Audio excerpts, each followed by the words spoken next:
Let me fill you in for a little bit of what's going on here. So, my truck is down again. It's at transmission shop. Long story, just tired of it. Anyway, I don't have anything else to drive.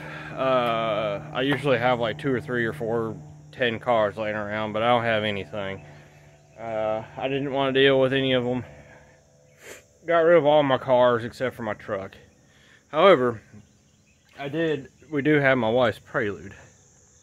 She's had since she was 17, and she keeps telling me, "You got another car to drive? Just get my Prelude going." Okay, you know, I was like, I don't really want to, but all right, whatever. Let's just do it. I decided this morning I'm gonna come out here and just see what we can do with it.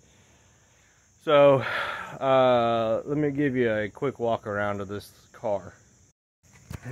It is a 1992 Honda Prelude. And she bought it, her parents bought it for her in 2002. And she's had it ever since. It's been an excellent car. I don't even really remember the reasoning on why she just decided to stop driving it. I know she kind of went back and forth with it. Over the years. She drove it to about 2006, and then we bought a new car, and then she never drove the new car. She kept driving the Prelude, so then we just sold the new car and just kept driving the Prelude. It's like, why are we going to make these payments on something if we're going to keep driving this Prelude? And I think we decided it was time to get another new car around 2012. And so we bought that Jeep. She's got a nice Jeep Wrangler, and she likes Jeeps. It's kind of one of her things. And she's been driving that ever since. And I think we still drove the Prelude a little bit here and there. But I can't remember what happened. The starter went out in it or something. And the last it was registered was 2014. Never really want to get rid of the car. It's kind of, is actually not kind of, it is sentimental to her. She just really likes this little car.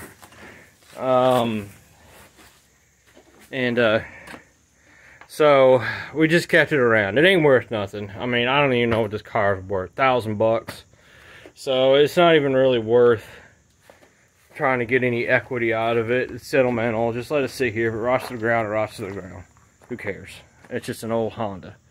But these cars are kind of coming back up into popularity, and I noticed that some of these Preludes are starting to gain a little bit of value back as some of these early mid-90s Hondas, because that's kind of when they shined. This one, however, probably will never be worth a serious penny because it's an automatic.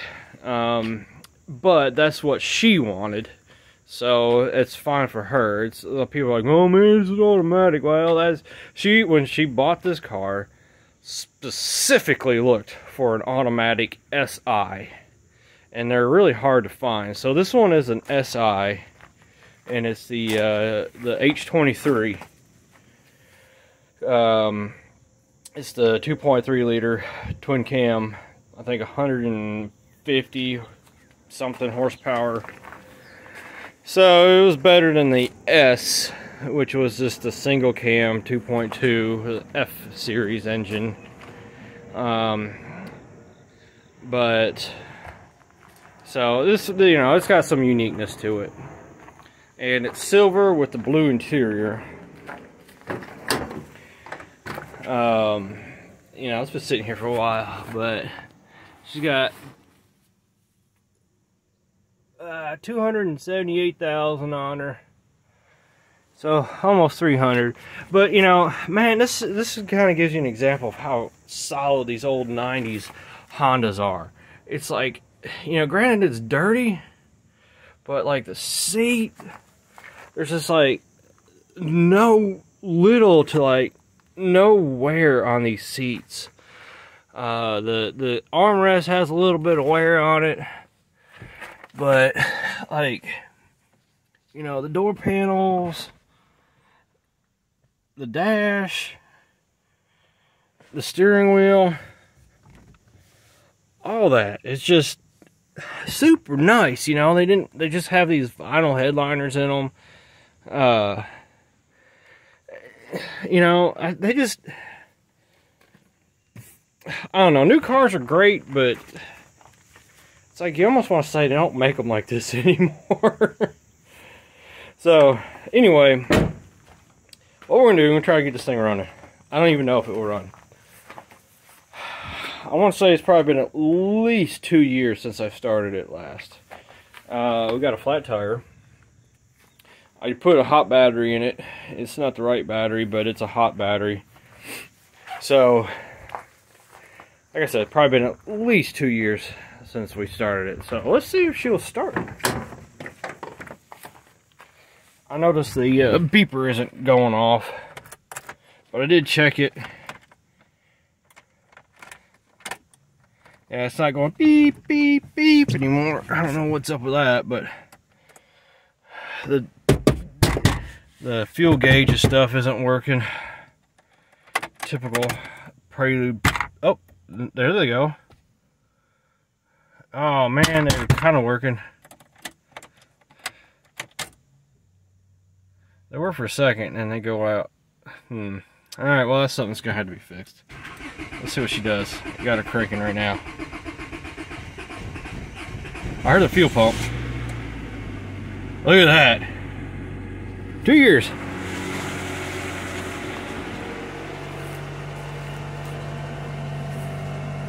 A little bit of exhaust smoke. I did check the oil in it. It does have oil.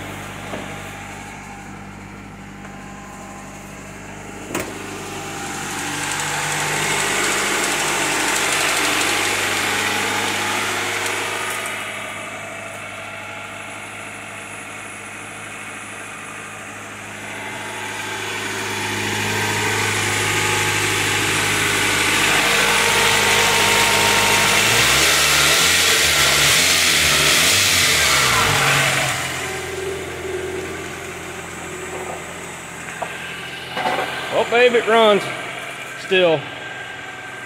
I guess you don't really expect any less. Something this car's always done is starting to run. Unless it doesn't.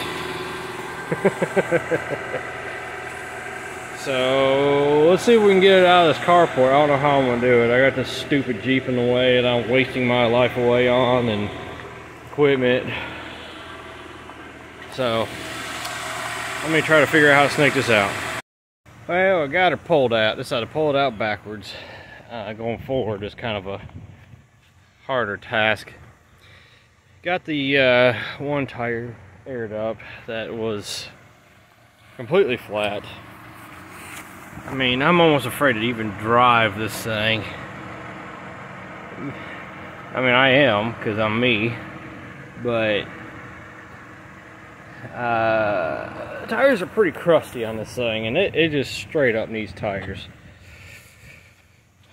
And you know, I know this car, it holds a pretty good level of sentimental value to my wife, but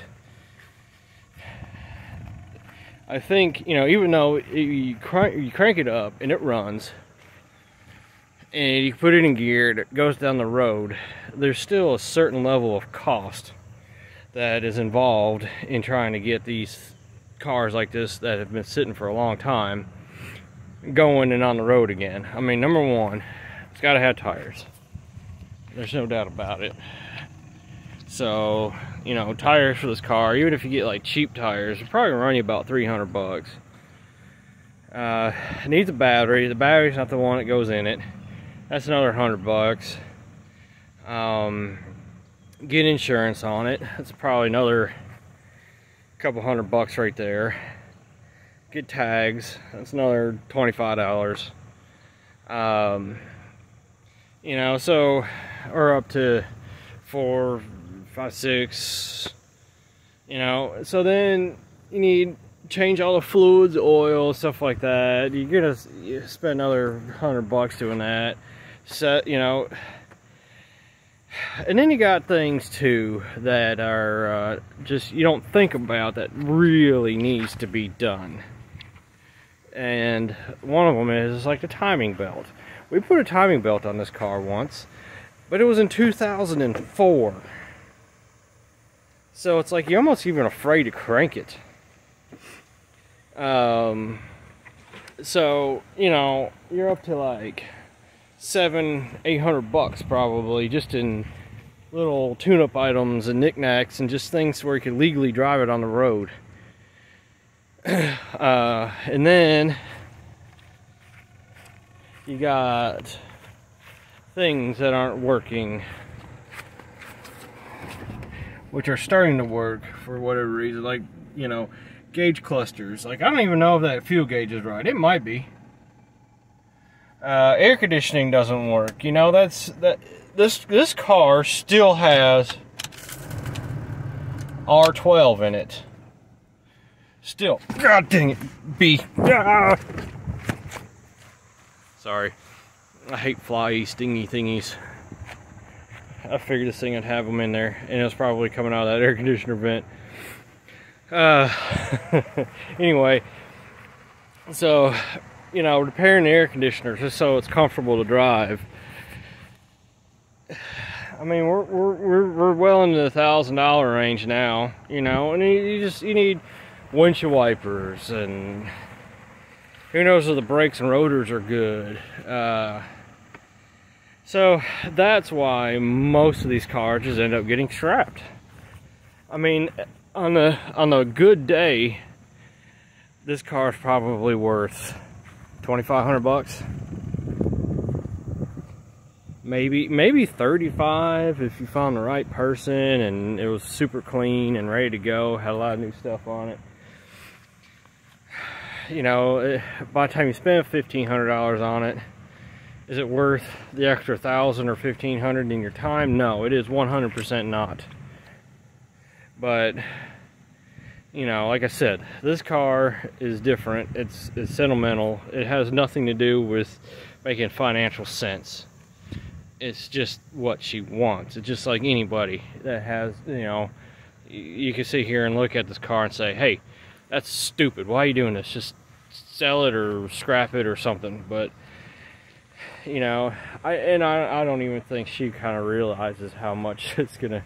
She just wants me to get it out there and just get it going because we need an extra car. But I think in the reality of it, it's still gonna be like, you know, $1,000 give or take just to get her on the road. I mean, like, we don't need to fix air conditioning right now. It's fall. It's, you know, not that important. The only thing I wouldn't mind is that the defrost worked, just for safety.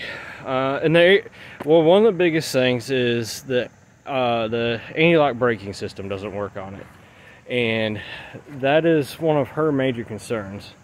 And I don't know what it's going to cost to fix that, or even if it's even possible to fix it. It's got an ancient ABS system on it, and they're very known to go bad in these cars. You know, it's just kind of one of those, barely even was a thing back then in '92. So in early technology stuff like that never lasts. So then there's that to factor in, and I think that's kind of one of the reasons why she won't drive it right now. She's scared to drive a car with no anti-lock brakes because it skids. You can't steer it when it's skidding. So, you know, she's had some crazy stuff happen to her from losing control of vehicles. But anyway, let's quit yakking and see if we can make some progress. Here we are inside the car. I'm driving it out of its resting spot down the yard, and the steering works. Just kind of going slow. Brakes work, which I'm very amazed. I think I did do a brake flush on it once. Windows work. We need to wash her off.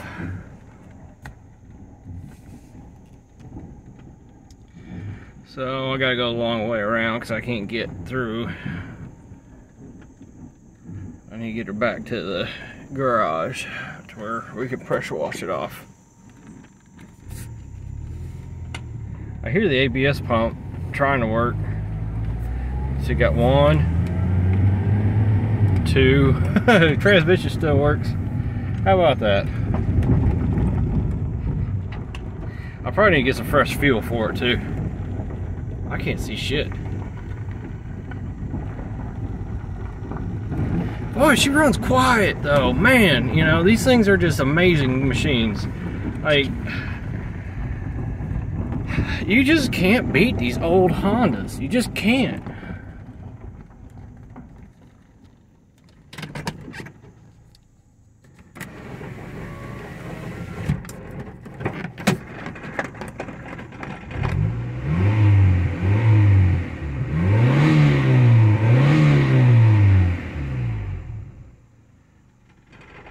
I can hear the, that's always been a thing, the prop rod for the hood rattles sometimes.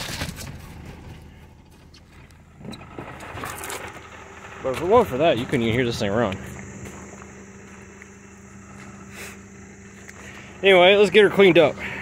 Oh yeah, look at that.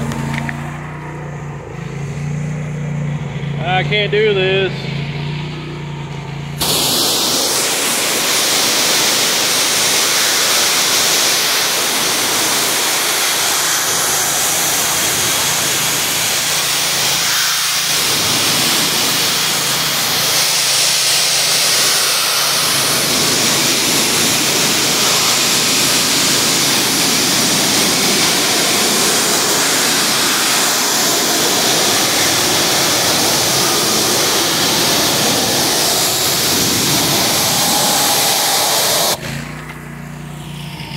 Poor little car. Now the old girl's pressure washed off. I'll just do a quick walk around on it.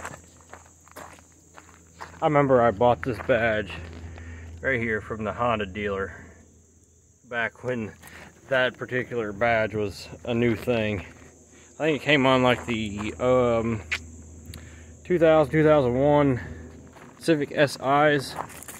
But, you know, the Prelude never had a badge to distinguish it was an SI, so that was something everybody did back in the day, is try to spice up their import. But, you know, the funny thing about this car is, like, every dent and ding has a story. It's like the only two things I can remember that was on this car when we first bought it was the guy was very descriptive about the car. He's like, oh, well, there was a little chip in the little grill thing next to the headlight, and there was a little, like, 3-inch dent in the door. Like, you know, this is back when we bought this car. It was back when you had to call up people in for sale ads in the newspaper, and I think that's where it came from. It just had a for sale ad in the classifieds in the local newspaper, and it was bought in southern Indiana.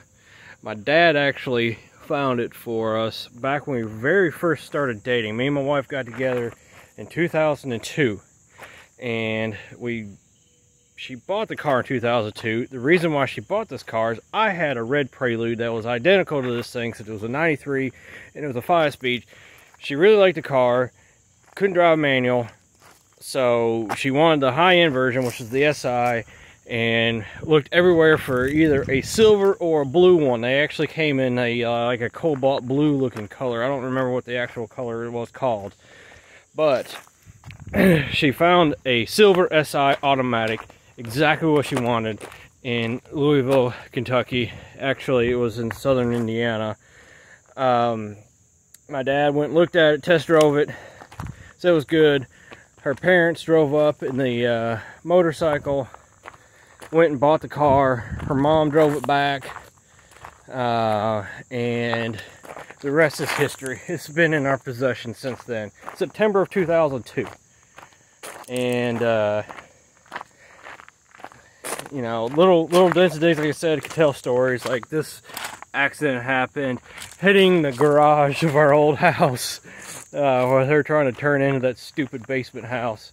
it had a basement garage, and you had to make a sharp turn, and she hit it. And it did have some rust spots on it, you know, like most of these old Hondas. Right here in the quarters, there's one here and one here. Of course, I did fix them once. The car got rear-ended sometime around 2006 or 7. Not bad rear-ended, just a little bit, enough to need a bumper replaced and a bumper support. And I talked the insurance company into blending the rear quarters because that bumper was so sprawled out on the quarter panel, and I was afraid of matching it. So, and then when we had to blend it, went ahead and fixed these quarter rust spots on it. But that was 15 years ago, so they came back. The window tint's starting to peel off. And it used to have window tint on the driver's side and passenger side windows. Of course, my wife works in Collegedale, and they made her peel it off, which was complete bogus because the tint was too dark. And who knows how long that window tint's been on this car. But this car has a long history with us. That's where I say it's sentimental. It's hard to part with. You know, this car dates all the way back as old as our relationship is. So we've had this car, drove it around East Ridge, Tennessee, East Brainerd. We've driven it all the way to Michigan to my Aunt Karen's wedding when she married Bill, and it just the car's got a lot of history with us, so it's kind of hard for me and her to part with this car. So that's why we still have it.